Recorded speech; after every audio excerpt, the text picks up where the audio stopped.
Le 31, c'est Halloween. Ah, ça fait peur. Les morts, ça fait peur. Moi, ça me fait pas peur du tout. T'as l'habitude. Par contre, ce qui fait peur, c'est les fantômes. C'est une fête commerciale. On anticipe le 1er novembre, qui est une fête religieuse. C'est un prétexte pour parler des âmes défuntes. Pour moi, c'est déjà que du bonheur. Waouh! J'ai des frissons. Les animaux, ils ont une mission d'âme. Ok. Ils choisissent les maîtres. Ils ne communiquent qu'avec leur âme. C'est pas par hasard quand il arrive dans ta vie, te choisir. C'est vraiment l'animal qui vient à toi, ou même quand tu le choisis au milieu d'une portée, c'est celui-ci. Est-ce que nous avons plusieurs âmes sœurs? Très bonne question. C'est ton âme qui choisit l'expérience de vie que tu vas vivre avant et de faire l'incarnation dans la matière. Notre âme a choisi tout ce que nous allons vivre. Un coup de foudre, c'est hyper évident, mais quelquefois aussi souvent, tout de suite, waouh, on sait, parce que c'est les âmes qui se reconnaissent. Bonjour Isabelle, bienvenue dans l'Arène, donc le programme aujourd'hui qui vous présente des personnalités hors normes. Et aujourd'hui, j'ai le plaisir de recevoir Isabelle, alias Isabellam. Tu es coach spirituel, médium, donc aussi canal entre les mondes, et tu as participé à l'émission de la saison 2 de Loup-Garou. Aujourd'hui, je suis ravie de te recevoir donc dans la première émission de l'Arène, et on est le 31 octobre. Aujourd'hui, c'est la fête des morts. Est-ce que tu peux nous dire si cette journée a une vraie signification et qu'est-ce qu'elle veut dire? Alors c'est vrai que c'est drôle parce que, comme je le dis tout le temps, il n'y a pas de hasard, mais le hasard du calendrier a fait que nous nous voyons ce jour. Et donc tout de suite maintenant, je connais la signification. Il y a déjà beaucoup d'âmes défuntes autour de nous qui sont là potentiellement pour pouvoir, à travers moi, comme je suis canal, de délivrer des messages pour des gens proches. Donc il y a déjà beaucoup de monde autour de nous. Ils ont souhaité, mes guides, les âmes défuntes ont souhaité que ça se fasse aujourd'hui. Eh bien super, on y va, go. On va voir le voyage extraordinaire qu'ils vont nous faire peut-être pendant cette interview. En tout cas, rarement j'utilise le mot mort pour parler des âmes défuntes. J'utilise toujours le mot âme défunte parce que pour moi la mort n'existe pas. C'est juste la continuité de la vie, mais sur un autre plan. Et donc ces âmes défuntes, alors le 31 au soir, c'est Halloween. Ah, ça fait peur. Les morts, ça fait peur. Moi, ça me fait pas peur du tout. T'as l'habitude. J'ai l'habitude et puis c'est pas ça. Voilà, j'ai l'habitude et oui, ça, y a rien qui fait peur parce que les âmes défuntes, elles sont baignées maintenant dans l'énergie de création qui n'est que pureté d'amour et de lumière. Donc je ressens toujours, je suis en canal tout le temps en permanence avec cette énergie d'amour et de lumière. Donc c'est que du bonheur. Par contre, ce qui fait peur, c'est les fantômes. Donc si tu veux, je t'en parlerai un peu plus plus tard, les fantômes, ou quand tu veux. On peut en parler. Les fantômes, ça peut faire peur. Ça peut faire peur. Il y a une distinction?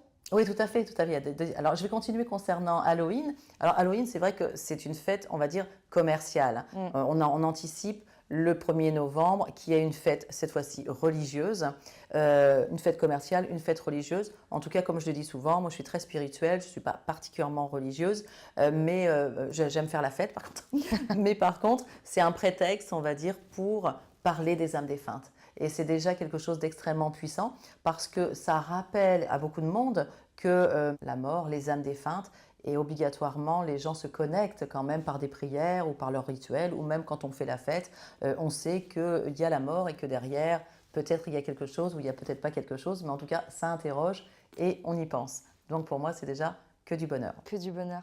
Trop bien. Isabelle, je te propose qu'on rentre dans l'arène, que tu te présentes un petit peu plus en détail. Est-ce que donc, tu peux te présenter et nous donner une petite anecdote personnelle sur toi?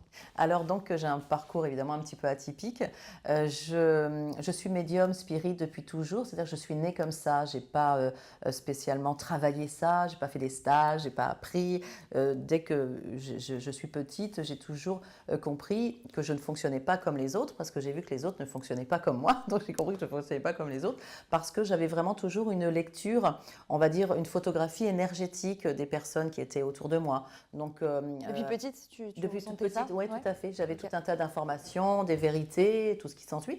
Donc les gens communiquent par l'aspect physique, par la voix, mais moi, avec l'aspect physique et la voix, comme ça me le fait tout le temps, j'ai tout un tas d'informations. Alors je le dis souvent, ce ne sont pas des informations où je viole la personne parce que ça non, c'est fermé. C'est une photo énergétique. de la personne, dans sa personnalité, dans ses traumas, ses blessures. Je ne rentre pas en détail, mais c'est juste les corps éthériques, énergétiques que je vois autour. Que tu ressens. Donc, que je ressens. Et donc, depuis tout le temps, j'étais comme ça. Et puis, ça ne m'a pas posé de problème. C'est comme, tu es brune, tu es née brune, je suis née blonde. C'est comme ça et c'est super et c'est OK. Et donc, j'ai toujours, je vois que les autres ne fonctionnent pas pareil, mais c'est pas grave, c'est OK. Et ça n'a jamais été un problème pour moi. Même petite, ça ne m'a pas fait peur parce que c'était bienveillant, ça fait partie de ma vie. Quelquefois, j'ai des copines, des amis qui me disent arrête d'être en connexion. Je dis je ne peux pas arrêter, c'est mon univers. C'est comme si tu me demandes d'arrêter de respirer. Donc, je vois le monde invisible. Donc, depuis toute petite, j'en ai pas fait mon métier. Ma première mission d'âme, on va dire, enfin la mission d'âme, elle est la même, mais mon chemin de vie pour, on va dire, exploiter cette mission d'âme, j'ai une première partie de vie dans les affaires. Je voulais vraiment créer des entreprises. On va en parler après, voilà. Est-ce que tu peux nous raconter une petite anecdote par rapport à toute ton activité de médium et de coach spirituel qui t'a marqué ou quelque chose qui pourrait nous parler à nous? Alors c'est vrai que quand tu me poses des questions comme ça, je dois un peu réfléchir parce que c'est mon quotidien. Et c'est tellement mon quotidien que je ne fais plus attention. Donc je dois vraiment faire réflexion à qu'est-ce qui vient de se passer là tout à l'heure, il y a un quart d'heure, il y a une demi-heure ou hier. Donc ça, je pense tout de suite, c'est certainement parce qu'il veut passer le message, il veut qu'on en reparle. Et donc, il y a quelques temps, je devais passer une soirée avec une amie, on devait dîner dans Paris. Et puis au dernier moment, elle me dit, écoute, si ça ne te dérange pas, j'ai un ami qui a une galerie dans Paris et il expose ce soir c'est son vernissage d'ouverture. Il m'a invité, on peut passer vite fait, on boit une petite coupette, toujours partante pour boire une petite coupette. Et puis après, on ira dîner tranquille. Je dis ok, ça marche super. En même temps, quand elle me dit ça, je sais très bien qu'il va se passer encore quelque chose, une dinguerie, parce que jamais, par hasard, toujours, je suis là où je dois être, on m'envoie, ou je rencontre des gens qui doivent recevoir des messages, souvent, tout le temps. Et donc, on y est allé. Donc, dès que je suis rentrée dans la galerie, j'ai regardé un petit peu les tableaux qui étaient très jolis. Et tout de suite, j'ai eu la canalisation. En moi est venu à côté de moi un jeune homme, à peu près 25 ans. Et donc, il m'explique qu'il est le fils décédé de l'artiste qui est en train de peindre. Donc, je dis ok, super, je reçois l'information et après, on va voir ce qui va se passer. Et puis, ensuite, il y a le patron de la galerie qui veut nous présenter l'artiste. Et donc, il nous emmène dans un endroit. Et là, je me positionne juste derrière un tableau, qui était magnifique d'ailleurs, très joli. Et puis l'artiste était juste en face de moi. Et d'un seul coup, elle me regarde, parce que ça se passe toujours de la sorte, et elle commence à avoir de grandes émotions qui montent en elle. Et elle me dit, c'est incroyable, parce que vous êtes vraiment positionné devant un tableau que j'ai vraiment, en m'inspirant, réalisé en m'inspirant de la mémoire de mon fils décédé, donc à l'âge de 25 ans, il y a 5 ans à peu près, d'une maladie. Et donc, sans même que je parle, elle avait déjà l'énergie de son fils qui était là.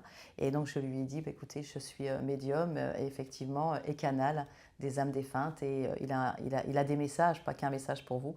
Donc là, elle a commencé à partir dans une grande émotion. Ce n'était pas le moment, il y avait plein de monde. J'ai dit, écoute, on s'arrête là, et puis on s'appellera, on se rencontrera. Après, elle m'a invitée chez elle. Et d'ailleurs, quand je suis allée chez elle, il s'est repassé encore des dingueries. Elle m'installe dans le salon, comme ça. Et puis, elle me dit, un petit thé, un petit café. Alors voilà, elle sort le thé, et d'un seul coup, j'ai une odeur, ça m'arrive souvent qu'il se présente à moi avec de l'odeur, une odeur de rose, forte, forte, forte, forte, forte. Et alors je regarde, il n'y a pas de bouquet de roses, qu'est-ce qui se passe, c'est quoi cette odeur? Bon ok, je comprends le message. Et donc je lui dis, écoutez, évidemment, il est avec nous, votre fils, et puis il veut absolument que je vous partage cette forte odeur de rose. Donc là, hop, c'est reparti. Et il lui offrait tout le temps des gros bouquets de fleurs roses, très régulièrement, des roses rouges, pardon, avec cette forte odeur de rose. Et il adorait lui offrir des roses, et il lui offrait très, très régulièrement, je ne sais plus si c'était à chaque anniversaire ou assez régulièrement. Et donc, pour encore une fois me faire passer le message et expliquer sa présence, là, cette fois-ci, c'est venu par l'odeur. Donc voilà. Incroyable. Et tu vois, là, par exemple, là, il est là, tu vois. Et cette histoire de bouquet de roses et de roses, je ne me rappelais plus du tout. Ouais. Tout à l'heure, tu m'as dit, tu vas faire quoi? Et c'est pour ça que je ne peux pas trop préparer les choses. Ouais. Parce que tac, c'est truc de ça revient. Ouais, je ne me rappelais plus du tout cette histoire-là. Trop bien. Tu as été une grande chef d'entreprise dans le passé. Est-ce que ce don, il t'a aidé justement, toi, dans le business? Alors, oui, bien sûr qu'il m'aide, parce qu'il m'aide dans la vie au quotidien, parce que je sais utiliser cette énergie. Mais encore une fois, comme souvent je le dis, tout le monde est capable, à partir du moment où tu prends la conscience de ce flux énergétique, eh bien, nous savons l'utiliser.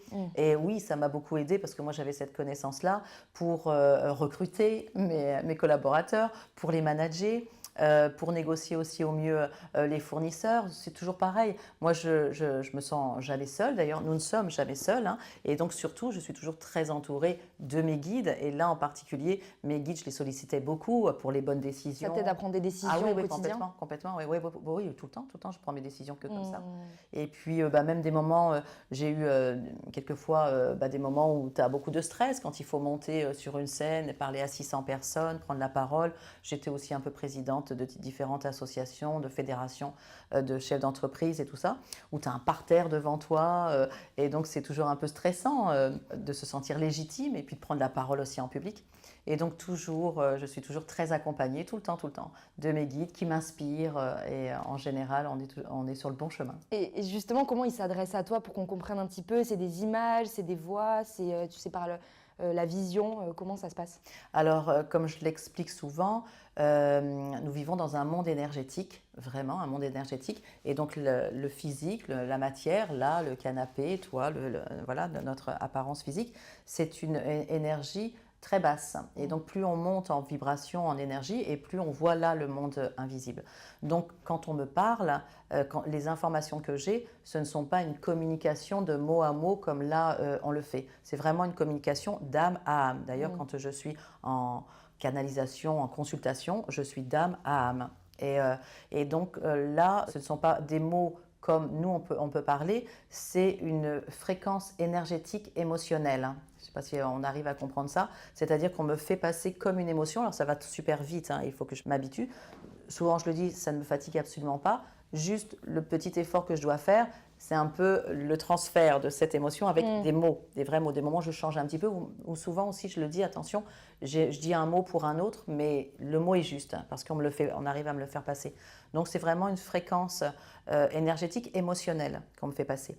Et donc, le physique, c'est pareil. Je ne vois pas vraiment le physique comme là, je te vois, mais on me montre plutôt justement le corps astral, le corps éthérique, hein, le corps énergétique. Mais je sais dire les traits de personnalité par le corps énergétique. Et puis quand je suis en consultation, que je fais de la guidance ou des soins, souvent, parce que moi je fonctionne comme ça, donc ils s'adaptent à mon mode de fonctionnement, souvent on me montre des images et l'odeur aussi. L'odeur c'est assez fort.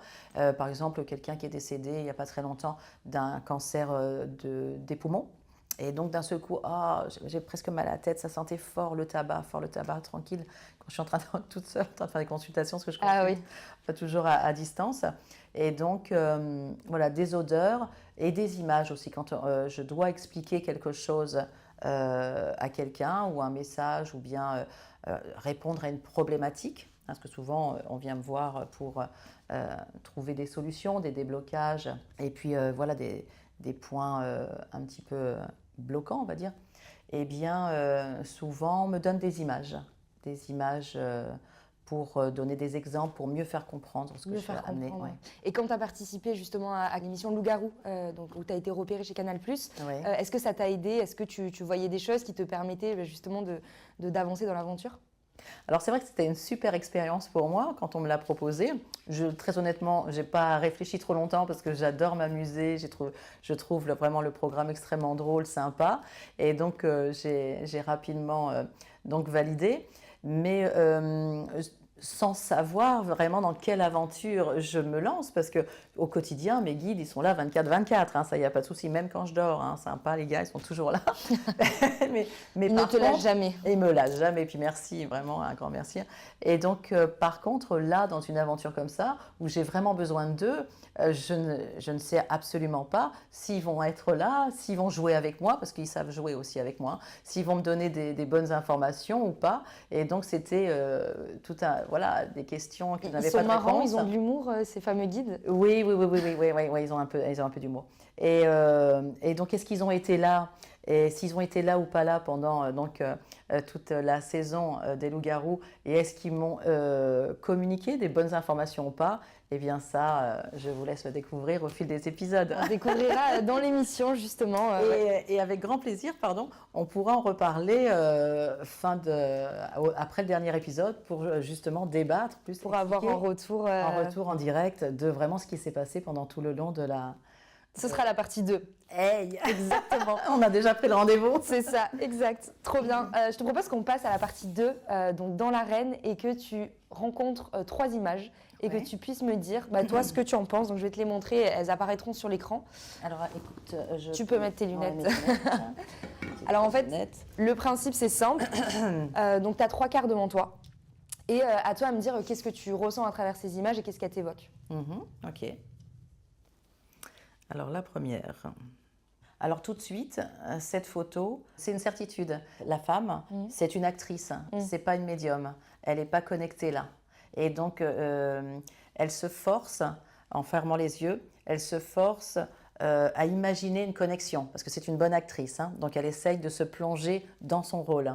Donc j'ai une bougie et donc je me connecte au monde invisible, tu comprends? Donc là je vois tout de suite que c'est une actrice. Est-ce qu'il y a des gens qui mentent un peu oui, sur ça, qui se font passer pour des médiums alors qu'ils ne sont pas? Oui. Alors il y a médium et médium. Et puis il y a voyante aussi, c'est pas pareil.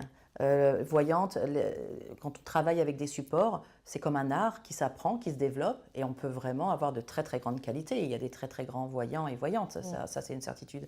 Après médium, c'est comme moi, je travaille sans support, c'est vraiment ta fréquence vibratoire qui est très élevée. Donc naturellement, tu es en connexion avec le monde invisible. Donc ça, il y a quand même très peu de personnes qui sont comme ça, et ça je le vois tout de suite, les gens qui sont vraiment connectés à la source, ou même en fusion, parce que plus tu montes en vibration, comme moi j'estime, je suis en fusion, comme là, je ne fais pas d'effort pour me connecter à la source, je suis dans la source. Donc oui, ça se voit. Oui, ça se voit. Mais, pardon, encore une fois, donc elle c'est une actrice. Ouais, elle c'est une actrice, c'est ce que j'allais dire. Voilà, c'est sûr. Mais par contre, les gens qui font l'effort de se connecter par des techniques, par tout un tas de choses, méditation, et qui ont développé cet art, je ne dis pas que c'est fake, non, ça existe, ça existe. Et il y a des gens, mais ce n'est pas la même source, si tu arrives à... Il y a des gens qui testent et qui souvent ont des mauvaises... si tu se retrouves dans des mauvaises situations en testant ce genre de choses. Alors souvent, je le dis, j'ai des consultants et consultantes qui viennent vers moi qui ont malheureusement fait des mauvaises expériences, et je dis souvent attention aux apprentis sorciers, attention aux apprentis sorciers. Et même quelquefois des gens qui vont mettre en application dans des stages, tu vois, dans des stages un petit peu spirituels, sans faire exprès, ils peuvent déclencher quelquefois des énergies négatives qui viennent des entités qui viennent à eux, parce que dans un effet de groupe, voilà, ça m'est arrivé là il n'y a pas très longtemps, pareil, une amie, viens, avant de passer la soirée ensemble, on va aller là-bas. Donc c'était tout un groupe, et le gars expliquait, enfin c'était un groupe, pardon, il expliquait comment avec la vibration de la voix, on pouvait libérer des énergies, tout ça. Et donc ce qui est vrai, tout de suite mes guides ils m'ont dit oh, tu ne participes pas et tu te mets à l'extérieur du groupe. Et il a commencé à faire des vocalises un petit peu. Mais quand tu fais juste une vocalise, juste une personne, eh bien tu émets une vibration très très haute, d'accord. Mais quand tu es tout un groupe avec tous leurs traumas, leurs blessures et des énergies, des entités négatives peut-être qu'ils ont aussi un peu sur eux, donc là d'un seul coup ça monte et là, il y a des égrégores négatifs qui étaient en train d'arriver, très très puissants. Donc j'ai à distance, enfin énergétiquement, canalisé le groupe. Et d'ailleurs, sans rien dire, à l'intérieur du groupe, il y avait 3-4 de mes consultants qui étaient là. Et juste à distance, ils sont tout de suite sortis du jeu, de l'exercice.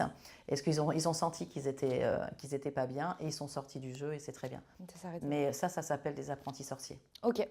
Trop bien. Deuxième image, est-ce que tu peux nous dire ce qu'elle t'évoque? Hey. Donc, la première était fausse, c'était une actrice, effectivement. Alors ça, c'est... Waouh, ça c'est super joli. J'ai des frissons. C'est vrai? Ouais. Moi je dis, c'est pour ça que j'aime me faire appeler Isabelle Âme, parce que moi je ne communique qu'avec les énergies des corps énergétiques autour de nous, et puis surtout avec l'âme. Et l'âme, pour moi, encore une fois, on me la montre là en tout cas, parce que ça peut se débattre, elle est au niveau du plexus, et l'âme vient de la source, qui n'est que création, comme je le dis souvent, amour inconditionnel, pureté d'amour et de lumière. Et donc quand je suis connectée à vos âmes, souvent je le dis... Je t'aime plus que toi tu t'aimes, parce que je suis vraiment connectée à ta source d'amour. Et donc les animaux ont une âme et ils ne communiquent qu'avec leur âme. Ok. Ouais. Et donc c'est pour ça qu'ils ont une émotion d'ailleurs très très intelligente. Et donc là, quand je le regarde, il est magnifique. Je suis... C'est un beau loup. Ouais, c'est un beau loup. Ouais. Pour moi, c'est un mâle d'ailleurs, dominant. Et donc, je suis connectée à son âme et c'est une très très belle âme avec une mission aussi, hein, d'âme toujours. Les animaux ont une mission d'âme, hein, quand Ok. ils choisissent les maîtres et ils ont une mission d'âme. Tu as un exemple par exemple de mission d'âme pour un animal? Bah, pratiquement tous les animaux, c'est à peu près toujours la même mission, c'est-à-dire que on va t'accompagner un moment de vie. D'ailleurs, c'est pas par hasard quand il arrive dans ta vie, il te choisit. Enfin, c'est le hasard. Oh là là, je suis passée dans la rue, il y avait le petit chat, ou bien il était devant ma porte, ou je sais pas quoi. Ok, il n'y a pas de hasard, hein. C'est vraiment l'animal qui vient à toi, ou même quand tu le choisis au milieu d'une portée, c'est celui-ci et c'est rien d'autre. Et puis après, au bout de 10, 15, 20 ans, tu t'aperçois que tu as vécu une aventure extraordinaire et effectivement, il n'y avait pas de hasard dans la portée. Et donc, si ton regard s'est porté justement sur celui-ci. Et donc, un animal, il vient toujours dans ta vie à un moment donné et il repart d'ailleurs quand il a terminé cette mission-là et que toi, tu vas passer à autre chose. Et donc, il arrive toujours dans ta vie bien, pour t'apporter du réconfort, te guérir. Enfin, c'est toujours guérison et réconfort de quoi que ce soit. Donc, et d'ailleurs, c'est pour ça que les gens, quand on caresse son chien, son chat, on ressent beaucoup de sérénité et de paix, parce D'apaisement. que leur âme ne sont que pureté d'amour, donc de guérison. Et là, en l'occurrence, je pense... alors, quand je souffle comme ça, je le dis souvent, je fais une conférence, c'est pas que vous me fatiguez. J'en ai C'est marre de partir. parce que je reçois beaucoup d'énergie et souvent je fais de... Et donc ça doit sortir comme ça parce que ça fait c'est un souffle de guérison. Et donc je pense quand même que c'est un loup, enfin qui est dressé, c'est un animal qui est dressé. Et en face la caméra, derrière la caméra, il y a son maître. Et qui me prend là au ventre, c'est l'amour donc de son âme, parce que je connecte à son âme, l'amour qu'il a pour la personne qui est derrière, pour son maître, qui lui fait faire, c'est pareil, c'est un acteur, qui lui fait faire ce qu'il doit faire. C'est très très beau. Ouais, c'est très beau. Et il le fait vraiment par amour. Ok, hyper beau. T'as vu un peu, moi tu me poses une question. Et c'est pour ça que je ne peux pas préparer, parce que tu as vu tout à l'heure, c'est pense hyper comme moi. spontané. Et il n'y avait rien qui est venu. Hein. Ouais, et quand là, tu te connectes. ouais, tu vois. Ouais, mais c'est mieux de le faire spontané. Et encore une fois, c'est pour ça, moi je suis qu'un outil et c'est pas moi le patron. J'étais patron quand j'étais chef d'entreprise pendant longtemps. Mais là, dans Isabelle Âme, je suis jamais le patron. C'est eux qui te guident. Voilà. Je te laisse regarder la troisième image.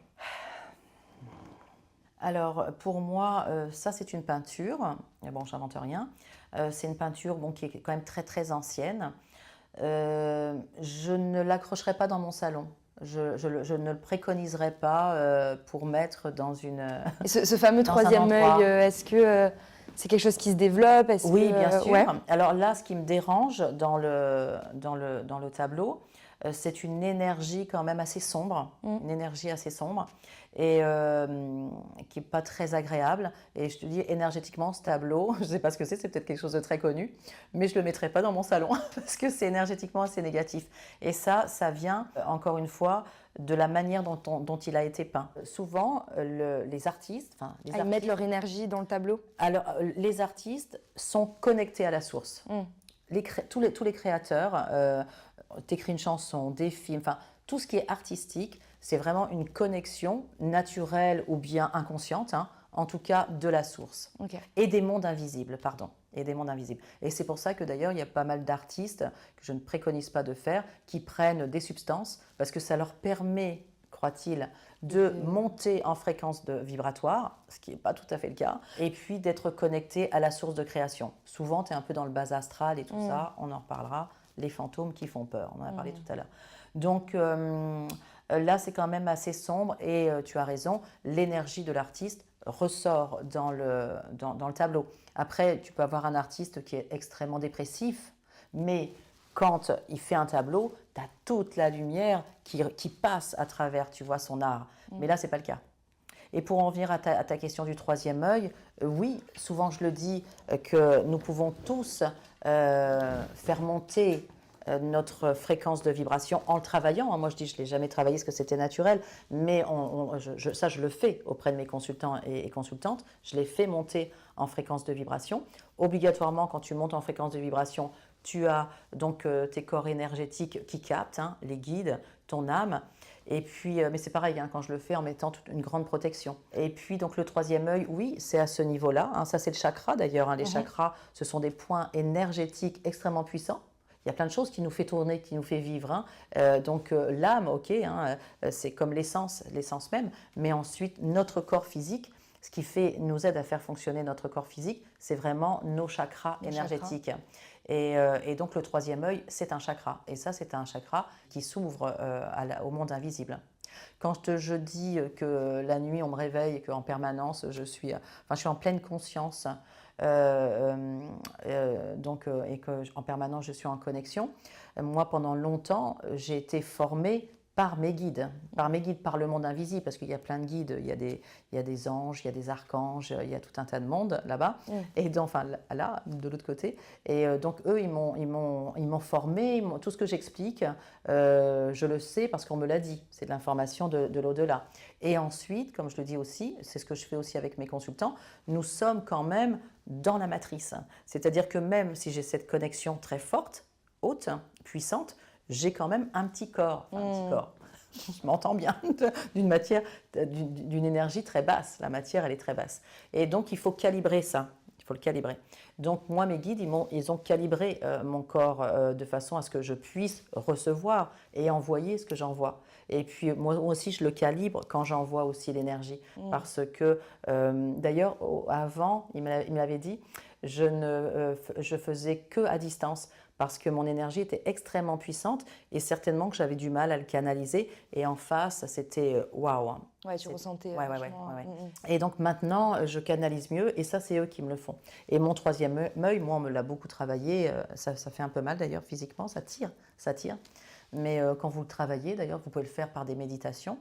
En sachant bien se protéger, mais on le sent, hein, ça tire, voilà, ici, ça ne fait pas comme un mal de tête, mais ça tire. Et après, plus on monte en vibration et en puissance, normalement, le canal comme ça, hein, de communication, il traverse comme ça, il ressort derrière, voilà. Et là, quand vous êtes là, on est pas mal. On est loin, ouais. Bon, dans tous les cas, on ne t'offrira pas ce tableau pour ta crémaillère. Non, peut-être qu'il a beaucoup de valeur, sinon je le revends vite. Je le revends et trop bien. Je te propose qu'on passe à la dernière partie, donc des questions rafales. Le but, c'est que tu me répondes le plus rapidement possible, entre guillemets. Mais voilà, tu peux développer un petit peu si tu veux. Tu affirmes que le passé, présent et le futur n'existent pas. Qu'est-ce que tu veux dire par là? L'intemporalité, effectivement. Alors déjà, quand je suis en coaching spirituel avec les gens, pourquoi j'explique ça? Parce que souvent, le mental, le cerveau, il te rend malheureux à cause de ça. Projection. Voilà, alors le passé, il est passé, ça n'existe plus. Donc, d'y penser toute la journée, ça te rend malheureuse, triste, mais ça ne va rien changer. Je veux dire, on est dans l'instant présent et la résultante d'ailleurs de l'instant présent, effectivement, c'est le passé, mais je ne peux pas revenir dessus. Donc, de toute manière, pour moi, il n'existe plus. C'est de la sorte qu'on doit trouver cette sérénité et le meilleur chemin pour avancer. Parce que c'est ce que je répare à longueur de temps chez mes consultants. La souffrance du passé, qui est d'ailleurs dans leur corps énergétique, eh bien, te bloque ou change ta vraie direction parce que tu vas prendre des décisions par rapport à tes peurs et tes blocages de tes expériences passées. Donc, c'est pour ça que pour moi, on part du principe que ça n'existe plus. Ça n'existe pas. Et ensuite, pourquoi on est dans le stress, on est inquiet, tout ce qui s'ensuit. Je ne vais pas rencontrer d'amoureux, je ne vais pas avoir assez d'argent pour payer mes factures, enfin, catastrophe toujours. Eh bien, c'est parce que c'est notre mental qui nous fait penser au futur. Et encore une fois, eh bien, malheureusement, comme nous vivons ce que nous vibrons, donc toutes mes pensées négatives et de peur de mon futur, eh bien, je le crée. Tu vois? Alors, le bonheur, il n'est que dans l'instant présent. Dans l'instant présent, en pleine conscience. Je suis en pleine conscience de ce que je veux projeter dans mon avenir. Et moi, je sais que je suis très heureuse dans la vie, vraiment chaque instant, parce que je suis dans le bonheur de l'instant présent. Quand je suis rentrée dans le studio, je vis pleinement, énergétiquement, le bonheur de ces couleurs. Des personnes qui nous accompagnent. Et donc, je suis vraiment dans l'instant présent. Juste avant, j'étais dans ma voiture avec d'autres choses qui me préoccupent de l'instant présent. Et là, dès que j'arrive, je suis toujours... Tu es dans le moment présent. Je suis toujours à 3000% là où je suis. Est-ce que l'âme sœur existe-t-il vraiment? Ah oui, bien sûr, bien sûr, bien sûr. Alors oui, mais une deuxième question que tu peux te mettre derrière, est-ce que nous avons plusieurs âmes sœurs? Très bonne question. Tu vois? Alors oui. Âme sœur bien sûr. Elle a encore d'âme à âme. Et puis, par contre, plusieurs dans sa vie aussi. Enfin, pour certains, certains, ils ont un parcours où ils n'ont eu qu'une âme sœur. C'est ton âme qui choisit l'expérience de vie que tu vas vivre ici, avant d'incarner, de faire l'incarnation dans la matière. Notre âme a choisi tout ce que nous allons vivre. En l'occurrence, on en revient à l'amour, les hommes ou les femmes qui vont rentrer dans notre chemin de vie amoureux. Et d'ailleurs, c'est pour ça souvent on dit un coup de foudre. Bon, des moments c'est vraiment un coup de foudre, c'est hyper évident, mais quelquefois aussi souvent tout de suite, waouh, on sait, parce que c'est les âmes qui se reconnaissent, parce qu'elles savaient qu'elles allaient passer un moment ensemble. C'est pour ça que souvent les histoires d'amour, waouh, c'est évident, c'est comme ça. Et d'ailleurs, en coaching spirituel, j'accompagne beaucoup de gens sur ce sujet-là. Voilà, ça doit être un sujet qui revient. J'adore. C'est quelque chose. Je suis une amoureuse de l'amour, donc j'adore. Mais souvent, je le dis, quand d'entrée, ce n'est pas fluide, ça pinaille, ça machin, tout ça. C'est pas bon signe. C'est pas bon signe. Et c'est pas l'âme sœur. C'est pas l'âme sœur. Ok. Mais par contre, nous rencontrons des âmes qui nous font travailler sur le chemin de l'amour. Très très beau. Trop bien. Bah écoute Isabelle, on arrive à la fin de cette interview. J'ai une dernière question pour toi. Est-ce que tes guides auraient un message à faire passer ou une question à poser aux personnes qui nous écoutent aujourd'hui? N'hésitez pas à me suivre sur tous mes réseaux, Isabelle Lam Médium. Et vous verrez qu'à partir de maintenant, vous ne vivrez plus jamais seul. Merci beaucoup Isabelle, c'était un plaisir. On te retrouve donc dans l'émission Loup-Garou sur Canal+, aussi sur tes réseaux, donc Isabelle Lam si je ne me trompe pas. Exactement. Et voilà, donc on peut prendre consultation avec toi pour tes coachings spirituels. Je pense qu'on en saura plus sur tes réseaux. Si tu as un dernier message à faire passer, n'hésite pas. Avec grand plaisir. Mille merci, Jade, de m'avoir donné la parole. C'est un grand plaisir, toujours, de partager. Je le dis souvent, je ne cherche à convaincre personne, mais j'adore partager mon univers. Et tu m'as permis encore de partager ce merveilleux univers. Avec plaisir. Je t'en prie. À bientôt. Très vite. Merci.